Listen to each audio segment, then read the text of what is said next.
What's up, folks? Welcome to a brand new video. It's got some great news for you today. Labour's red wall, as they call it, which is basically like the Midlands and Sheffield and that, it's on the verge of collapse apparently. According to this article, we've got here, a shattering of support for Labour in Dennis Skinner's backyard could doom Jeremy Corbyn's dream of entering number 10. Bloody brilliant. The party faces the epic challenge of trying to cling on to some of the most pro-Brexit parts of the country while promising Remain as a second referendum. Now, if you don't know, the areas that he's talking about is like Bolsover, Ashfield, even my constituency, Mansfield, and we all voted around 70% leave. Ashfield was 70.1%, I think. Mansfield was 70.9% leave, and Bolsover was in the mid-60s for leaving. So very, very pro-leave around this area. Boris Johnson could achieve the incredible and see a swath of Labour Heartland seats turn blue on election night, and there's a chance of this. Mr Corbyn's chances of forming a government are truly in trouble if Labour is in peril in Bolsover, the political home of 87-year-old left-winger Mr Skinner, nicknamed the Beast of Bolsover. Dennis Skinner's been in that seat since, I think it's about 1970. He's the longest serving MP in Parliament right now. He's been there a ridiculous amount of time. They go on to mention Ashfield, which is I grew up in Ashfield 25 plus years. It's the constituency next door to me, so I know quite a lot about it, and it has always been Labour. It's been very, very pro-Labour. Like when I was growing up, I did not know a Tory voter. There was Tory voters, of course, because we had people that voted Tories in the elections, but it was not something that anybody really admitted in public because Nobody wanted to be associated with Tories because this area was the scabs during the miners' strikes. We carried on working around here, so they didn't want to. They didn't want a close association with Thatcher because even though we kept working through the strikes, we didn't want to be labelled as Tories. So we just didn't mention Tories after that. It was always Labour. But on we go. In neighbouring Ashfield, the collapse in support has been even more dramatic. Where 7 out of 10 voters backed Leave in 2016. Then it goes on to tell you about the local council elections that we had recently. Labour lost quite a few councillors on the Ashfield one, the Ashfield Independence as they're called, led by Jason Zadrozny, as it says, who's running for MP as well. Their little independent group took quite a few council seats off of Labour, and they're hoping to do the same in the election, but they're Liberal Democrats in disguise. Jason Zadrozny was always a Liberal Democrat. He was the candidate for them in 2010, or he was supposed to be the candidate for them in 2010, I believe. It might have been 2015, but he had a rape case against him for kiddie fiddling. It turned out to be totally untrue. He was fully cleared about it. The girl lied about everything apparently, but Lib Dems dropped him after that. They didn't want him as their parliamentary candidate, so he went independent and he started this Ashfield Independence group, and they've done really well in Ashfield. Like, they cleaned up in the local elections, and they'll take a few votes in the general election, but as this article says later on, there are other candidates in that seat that are quite popular as well. Ashfield's going to be a real humdinger. The article goes on to state, in Bolsover, where 7 out of 10 voters backed Leave in 2016, Mr Skinner will hope that his track record as a Labour Eurosceptic will stand him in good stead. He told us in a statement, "My view on the EU hasn't changed. I was against joining the common market decades ago and I voted Leave in the referendum. But what I won't do is support a Tory deal that threatens jobs and leave us all worse off. Not all Labour activists who back Brexit have felt able to stay in the party." And this is where it goes on to the other candidates in Ashfield. Who they go on to mention, Lee Anderson. I know him quite well. Like I've got a little story for you about him later. Lee Anderson was once at the heart of the Ashfield Labour machine. He was a councillor for Labour basically. He worked for Gloria Di Piero, the Labour MP at the moment for Ashfield. He says, "When I came out as this Brexiteer, the local Labour group just shunned me. It was like I was a leper. Today, the 52-year-old former miner is the local Conservative candidate, so he's jumped ship. He's actually a candidate somewhere in my constituency. He's actually a councillor somewhere in my constituency at the moment, but he's running for Ashfield because he's lived there all his life, except for right now. people have been telling me all week that they're going to vote Conservative for the first time, he says during a break in campaigning. They want Brexit done and they see this as their second referendum. Now, that's quite true for this area, for Mansfield, for Ashfield and for Bolsover. I would never have imagined that any of these constituencies would have gone Tory, but after they all voted 70% odd leave in 2016, Mansfield went Tory for the first time in 102 consecutive years, so I was a bit surprised then that Ashfield and Bolsover didn't as well, but Ashfield nearly did. I think it was only about 440 votes that Di Piero won by from the Tory candidate, and this year they've got a much better candidate. Lee Anderson goes on to say, I say to them, this is your chance now to give Parliament a good kicking. He's a local lad and he's very common as Muckley is. He's a good lad, a good candidate for the Tories. He'd work out well for them in Ashfield. Candidates such as Mr Anderson are talking about more than Brexit. He is scathing about Labour's record on education and crime and livid as what he sees as a takeover of the party by the hard left, which is a big feeling that a lot of us around here have. Momentum aren't welcome here. You won't catch the momentum a lot in the streets, like campaigning, because they'd probably get their heads kicked in. We're not a fan of them. We are working class, old school Labour type voters around here, or were Labour voters. This is what I'm talking about with Lee Anderson, the Conservative candidate for Ashfield. This was a few years ago. We had a problem with travellers. They were throwing rubbish everywhere, and the council, Ashfield Council, wouldn't deal with it properly. Lee was a councillor for Ashfield Council at the time, and decided to take it into his own hands. He hired a digger out, got 2 giant boulders, and cut off the car park that the travellers kept going into and leaving all rubbish in. I'll show you the pictures here. Look, these are the 2 boulders that he'd put there. That's the digger that he rented out. And it took pictures of all the rubbish and sent them to Ashfield Council for weeks, and they'd just done nothing. It would have cost Ashfield District Council about £500 to clear up and sort out, and instead Lee just did it. And he refused to move the boulders until Ashfield District Council put a gate on there, and they did eventually. So yeah, you can see he's like a real hands-on type of councillor, so it resonates well with people around here that he looks like he gives a shit about the area. He's from around here. He cares about the local people, and that'll pay off really well, especially being a Tory, because they just wouldn't expect it from a Tory, but they know Lee really well, so they know that they've got the financial competence of the Tories that they supposedly have, as well as somebody who will stand up to them, who is one of them basically.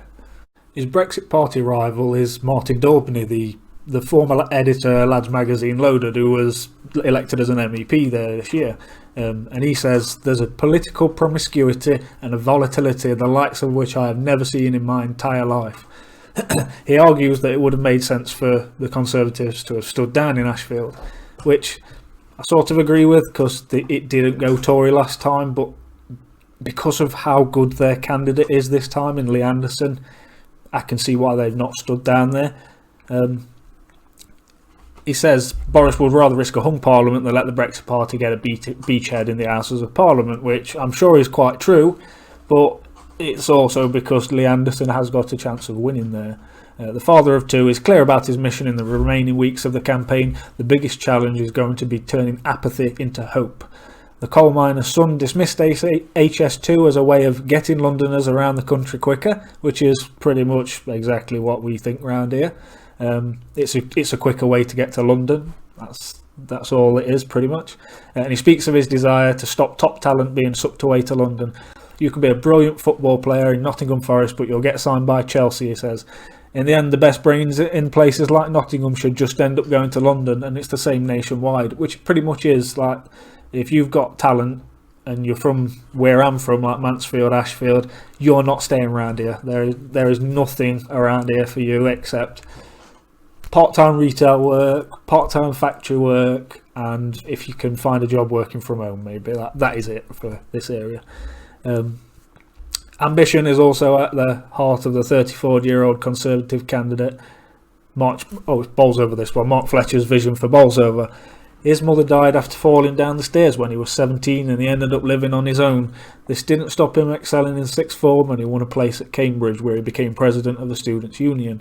A top goal is ensuring that local young people will also benefit from a top education. That's fair enough. He says, irrespective of background, schools need to have high standards. It's particularly important when you're from working class backgrounds to be able to get access to a good school. For me, that is absolutely vital. And it is really, because the schooling around here is of a decent standard. Like, if you want to get out of this area, you probably can. But in recent years, the standards have apparently slipped a little bit around here, so I can understand why he's going for the education angle. It says, if there are two things that are fundamentally make a difference to people's life day to day, it's having a good education and being able to get around and be connected. His Brexit Party rival for the Bolsover crown is a poetry-loving former police officer, Kevin Harper. He was enjoying his retirement when the Brexit Party was formed and he jumped into the political arena. He sees Nigel Farage's party not just as a vital force to make Brexit a reality, which it is, because until Nigel came back about with Brexit Party, Brexit was on the ropes. Let's give Nigel that credit at least. But he also says, but also as a tool to unlock the true regeneration of post-industrial communities such as Bolsover. London and the South have made all the money all the time, and that is going to change. We're going to look at massive reinvestment in the north of England, which is exactly what the people there around here will want to hear. However, local Labour activist Jane Yates says Mr Skinner's support for miners during the strikes of the 80s will not be forgotten, and it won't be. A lot of people are stuck in their ways. They will vote Labour if they stuck a red rose out on a pig. But some of that loyalty is starting to break. Like, Brexit it's the biggest decision of our generation, and old loyalties are starting to break. Don't be so naive to think you can keep Bolsover Labour just because it's Dennis Skinner. You won't keep it that way. You need to work hard to get Bolsover this time. Over in Wrexham, the pavement battle is no less intense. Wrexham's another swing seat for Labour.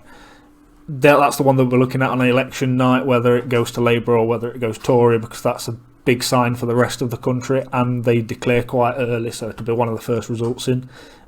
Tory candidate Sarah Atherton is adamant that Wrexham is ripe for change. The 52-year-old self-styled passionate Brexiteer was not born to a life of privilege. She left comp school at 16, she served in the army before working as a nurse and a social worker, and raised a son as a single mother. Christ, she's got a good backstory. Like, if you want to vote for somebody in Wrexham, she sounds decent. She's been through real trials and tribulations instead of just being a politician all her bloody life. That's what we need as MPs at the moment. When asked to name her political hero, she doesn't choose Churchill or Thatcher, but instead says Frank Field. Which, yeah, that's kind of smart, I get it. Mr Field has represented nearby Birkenhead since 1979, but last year resigned the Labour whip in protest at anti-Semitism and a culture of intolerance, nastiness and intimidation. Miss Atherton praises his good morals and values and argues that in Wrexham it is time to end the Labour lock. That's quite smart from her, naming a Labour MP or a former Labour MP as her hero, because you just might sway a few of them over, like, oh, she's a Tory, but maybe she's just one of them council estate Tories. We do get council estate Tories, if you don't know what I mean. There are plenty of council estate Tories, especially nowadays over Brexit, obviously. Her Brexit Party rival is Ian Berkeley Hurst, a solicitor and father of four, who argues Wrexham remains unwinnable for the Tories. He says there's a realistic chance that 20 Brexit Party MPs will be elected, and he looks forward to forming a powerful bloc in Parliament with the DUP. We are going to change politics, there are no two ways about that, he says. So I'm excited, it's very much like a religion to me. Which is a kind of worrying comment. I don't like people that take the politics that serious. It shouldn't be a religion to you. Ian Lucas, who represented the seat for Labour since 2001, is not standing again. Labour's new candidate, Mary Wimbrey, a 50-year-old Oxford maths graduate, who is seen as belonging to the right of the party, She's sceptical about Labour Leave voters backing the Conservatives. I think a lot of things that drove the Leave vote were anger at Tory austerity and what was being done to that country. No, it wasn't, love. Sorry, that's just not true. Describing the Brexit situation as a mess, she argues that the least worst option is to hold a new referendum. It's a mess because of people like you, because of Labour. Like, if they'd have just... They opted to trigger Article 50. If they'd all voted the same way for the deal...